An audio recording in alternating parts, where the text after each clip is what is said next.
Hi, folks. I'd like to welcome you guys back to the channel.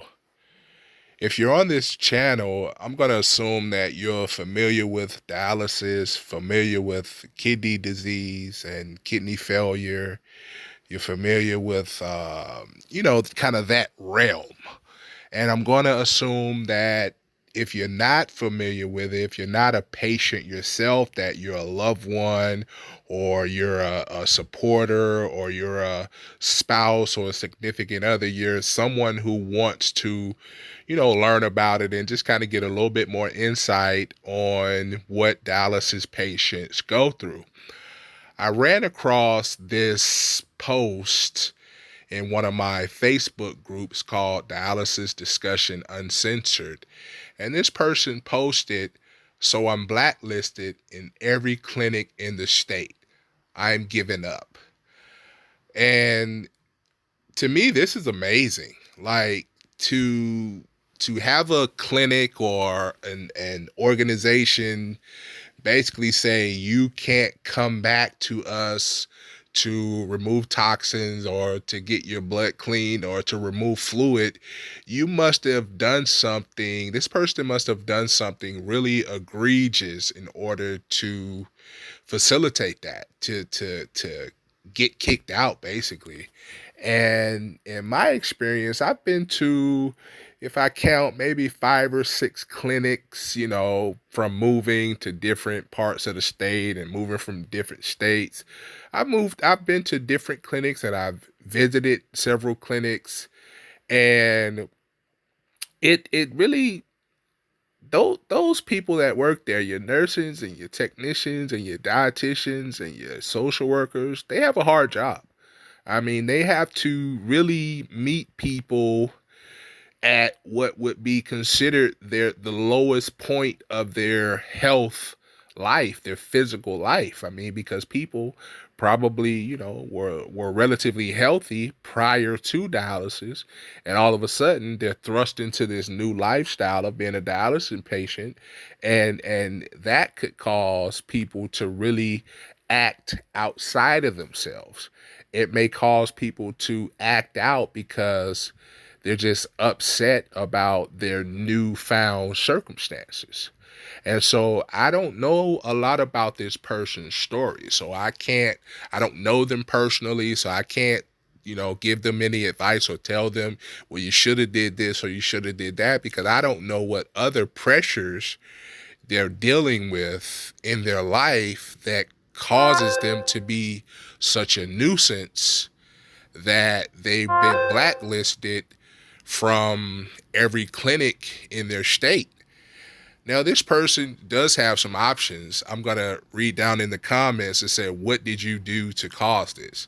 Well, it could have been a number of things. I mean, it could have been a person was just disruptive to the dialysis experience, interrupting or really causing a nuisance to the other patients in the clinic. Could have been probably what's more likely the thing that happened was they were rude to the staff. And that's just something that's not really tolerable because, like I said, these folks already have a hard enough job.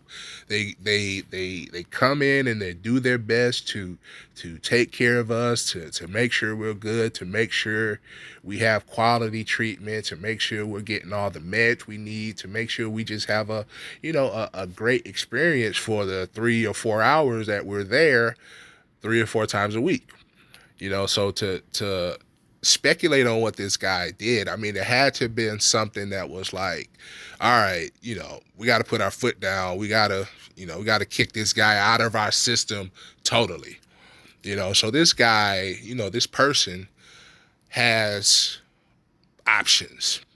They could move, go to another state. But I mean, more than likely, if that person has been kicked out of a major dialysis clinic, like, one of the, you know who I'm talking about, the big name guys, their name is probably in a system somewhere where they can't be treated in that system anymore because they've caused such a disruption. And so going to a new state, could work, but you may have to avoid whatever clinic, whatever, franchise you were kicked out of. You may have to avoid them altogether. So you may have to go over to the competitor. And who knows that the competitor or any other, subsequent clinics could be non-existent in the area, wherever you move to, or you could stay in your local area and try to find a competitor. But those are kind of small circles. At the end of the day, doctors talk to doctors, nurses talk to nurses. Your name may be mud at the end of the day, so you want to be really careful with that. Also, this guy could really look at the solution of home dialysis. There's a couple options there, but again, if his name is mud in that realm, who's gonna train him? Who's gonna train him to be self-sufficient at the house to do peritoneal dialysis or home hemo? Who's gonna train him on how to do it correctly? Because if it seems like in order to be blackballed from anywhere, from a restaurant, supermarket, dialysis clinic, you got to be pretty, you got to do something pretty egregious. So you may have to do some inventory, some self-inventory on your own personality, your own actions, your own behavior, to say, what am I doing that makes people not want to deal with me? And oftentimes on this channel, I talk about team building. I look at every opportunity, every interaction I have with people as an opportunity to bring them onto Team Eric. Because at the end of the day, I want people rooting me on. I want people to want me to do well. I want people putting out positive energy on my behalf. And so if you're the type of person that can deliver on that, you can deliver positive energy towards people, more than likely you'll get that same energy mirrored back to you.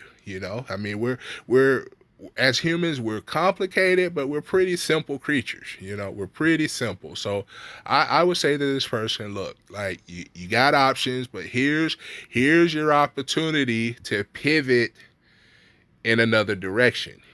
What you have done to get blacklisted clearly did not work for you. So you need to pivot away from that. Pivot in a direction that's going to bring positive results. Pivot in a direction that's going to not get you blacklisted, and you're going to be on the right path. Start off by, kind of examining why you're so upset, why you're so on edge, why you're so whatever you are, and try to, do some work in that area.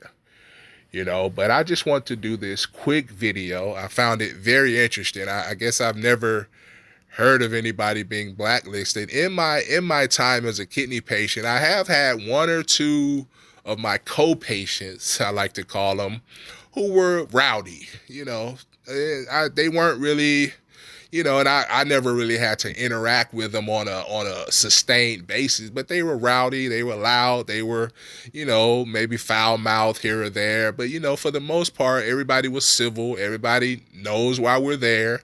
Everybody comes in and does what they have to do, and we skedaddle out of there, So I don't know what this guy did, but it's, we can all speculate. So in the comments, have you ever been blacklisted? First and foremost, if you've been blacklisted, I really want to know that. Put that down in the comments. If you've ever known someone to be blacklisted, put that down in the comments. And what do you think this person did in order to get blacklisted? Put that in the comments as well. And also in the description, I have some links. I always have links. They're going to be a couple fun links, couple useful links. Check them out if you get a minute. I really, really, really appreciate you guys stopping by. I'm going to see you guys on the next video. You guys take care of yourself. Bye-bye.